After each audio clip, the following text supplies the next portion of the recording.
बहुत बहुत स्वागत है दर्शकों। उत्तराखंड में नौकरियों की भर्ती में भ्रष्टाचार की खबर आज की सुर्खियों में है।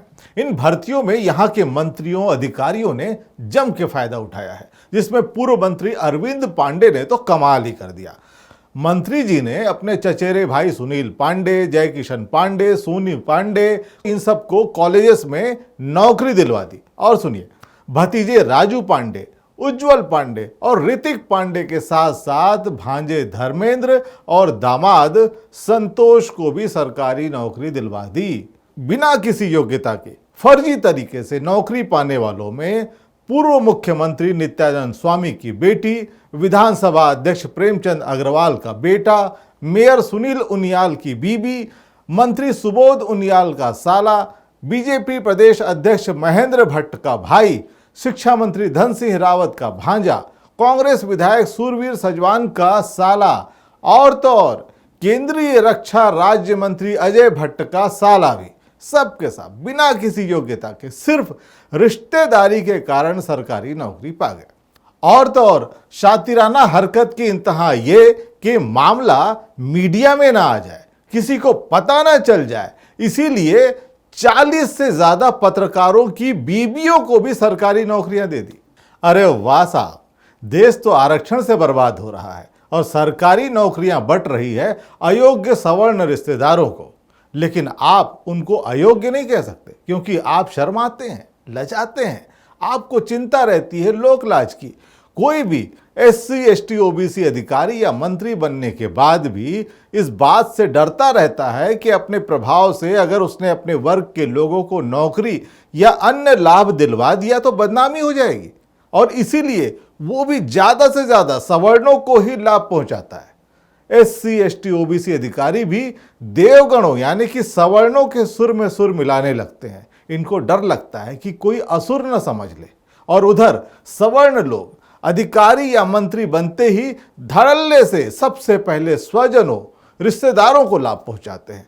उत्तराखंड जहां के इस भर्ती घोटाले का खुलासा हुआ है, वहां 2700 पदों के लिए भर्ती हुई थी, जिस पर ये अयोग्य सवर्ण बैकडोर से अवैध कब्जा करके 5 साल से नौकरी कर रहे थे। और तो और विधानसभा में ही सैकड़ों रिश्तेदारों और सजातियों को कर्मचारियों के रूप में एडजस्ट कर लिया।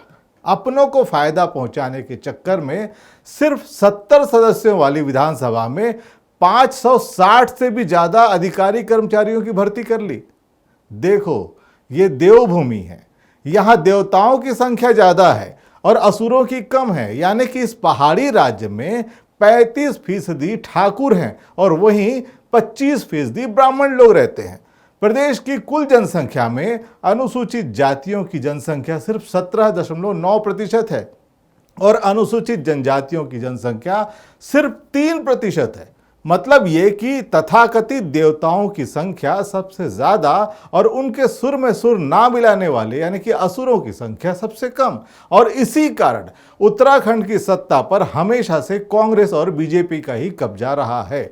दोनों ही पार्टियों ने मुख्यमंत्री पद पर किसी ठाकुर या फिर ब्राह्मण को ही बिठाया है। राज्य में पिछले 22 साल में यही ट्रेंड देखने को मिला है। सूबे में चुनाव कोई भी रहा हो, समीकरण कितने भी बदले हों, लेकिन सत्ता की कमान हमेशा ठाकुर और ब्राह्मण के हाथों में ही रही है। इतिहासकारों का कहना है कि आरंभ में यहां केवल 3 जातियां थी, राजपूत, ब्राह्मण और शिल्पकार। राजपूतों का मुख्य व्यवसाय जमींदारी और कानून व्यवस्था को बनाए रखना था। ब्राह्मणों का मुख्य व्यवसाय था मंदिरों और धार्मिक अवसरों पर धार्मिक अनुष्ठानों को कराना, और शिल्पकार मुख्य रूप से राजपूतों के लिए काम किया करते थे और हस्तशिल्प में दक्ष थे। राजपूतों द्वारा 2 उपनामों रावत और नेगी का उपयोग किया जाता है। उत्तराखंड के मूल निवासियों को कुमाऊनी या गढ़वाली कहा जाता है, जो प्रदेश के 2 मंडलों कुमाऊं और गढ़वाल में रहते हैं।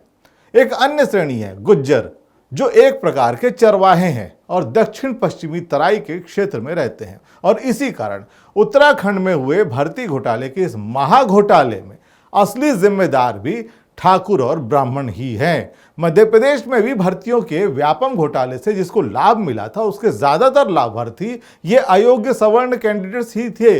घोटाले में मुख्य रूप से लक्ष्मीकांत शर्मा और मुख्यमंत्री शिवराज सिंह का नाम आया, लेकिन जैसे जैसे जांच आगे बढ़ती गई इसमें शामिल छोटी छोटी मछलियों और गवाह बन सकने वालों को असामयिक उनकी मौत होने लगी। पुष्कर सिंह धामी की तरह शिवराज सिंह कार्रवाई नहीं कर पाए। इधर उत्तराखंड का चर्चित अधीनस्थ सेवा चयन आयोग भर्ती घोटाला हाईकोर्ट की चौखट पर पहुंच गया है।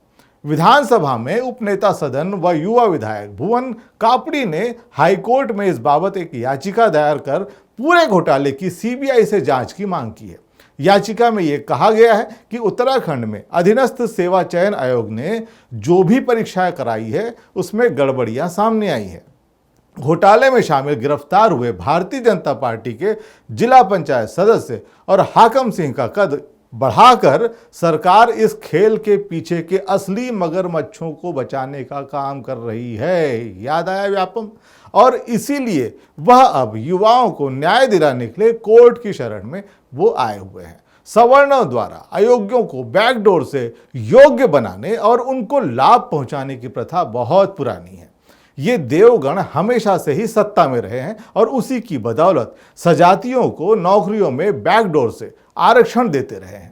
जब भर्ती परीक्षाएं होने लगी तो उसमें भी भ्रष्टाचार और प्रभाव के बल पर या फिर चयन समितियों में सवर्णों के ज्यादा प्रतिनिधि रखकर इंटरव्यू सेक्शन में सजातियों को अवैध रूप से ज्यादा अंक देकर या फिर अन्य जातियों के कैंडिडेट्स को कम अंक देकर अपने लोगों को नौकरियां देते रहे हैं।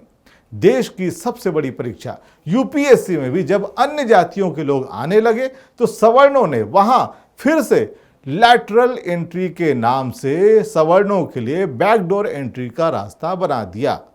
इसके बावजूद ईडब्ल्यूएस के नाम पर सवर्ण ब्राह्मणों का उद्धार तो किया ही जा रहा है।